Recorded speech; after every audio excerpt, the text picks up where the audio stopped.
Welcome back. અમદાવાદની વાત કરીએ। અમદાવાદમાં ચાંદીના વેચાણની જાહેરાત જ્વેલર્સને ભારે પડી છે। વર્તમાન ભાવ કરતાં ઓછા ભાવે ચાંદી વેચવાની જાહેરાત કરી હતી। ચાંદી પ્રતિ કિલો 1,63,000 પ્લસ જીએસટીની કરાઈ હતી જાહેરાત જોઈને મોટી સંખ્યામાં જ્વેલર્સ પર ઉમટ્યા હતા લોકો। ગ્રાહકોને ચાંદી ન મળતા લોકોની જ્વેલર્સ સાથે માથાકૂટ થઈ હતી।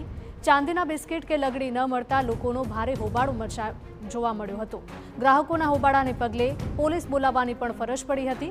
પોલીસે ગ્રાહકોને સમજાવ્યા બાદ આ મામલો થાળે પડ્યો હતો। સંવાદદાતા મિહિર જોડાયા છે ફોન લાઈન પર વધુ અપડેટ સાથે। મિહિર, શું હતી સમગ્ર ઘટના?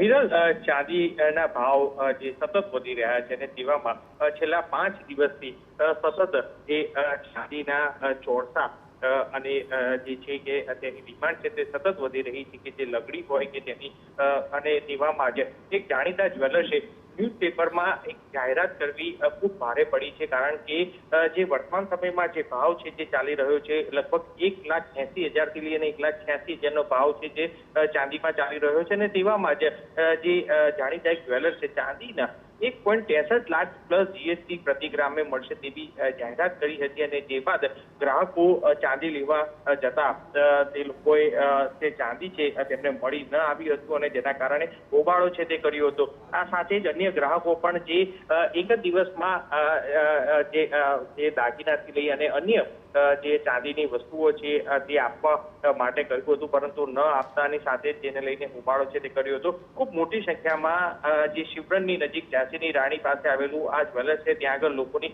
ભીડ છે તે જામી હતી અને ત્યારબાદ આ ગ્રાહકોએ જ્વેલર્સમાં જ હોબાળો કર્યો હતો અને જેને લઈને જ તે મેનેજર દ્વારા પોલીસ કંટ્રોલમાં જાણ છે તે કરવામાં આવી હતી અને પોલીસ ત્યાં પહોંચી અને લોકોને સમજાવવામાં આવ્યા છે। પરંતુ આ જાહેરાતને લઈને કે જે વર્તમાન જે ભાવ છે અને તેના કરતી ખૂબ જ ઓછો ભાવ દર્શાવી અને લોકો મોટી સંખ્યામાં ત્યાં આગળ ઉમટ્યા હતા અને લોકોએ આ રીતનું જે ચાંદીની વસ્તુ ન મળી આવતા લોકોએ આ વિરોધ કરી અને એક જે રોષ છે તે પણ એક વ્યક્ત કરી અને હોબાળો કર્યો છે।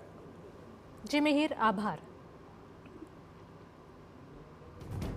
તો ગ્રાહકોના હોબાળાને પગલે પોલીસ બોલાવવાની પણ ફરજ પડી હતી। અહીંયા મોટી સંખ્યામાં લોકો ચાંદી ખરીદવા માટે આવ્યા હતા, કારણ કે આ જ્વેલર્સે બજાર કિંમત કરતાં ઓછી કિંમતમાં ચાંદી આપવાની લાલચ આપી હતી।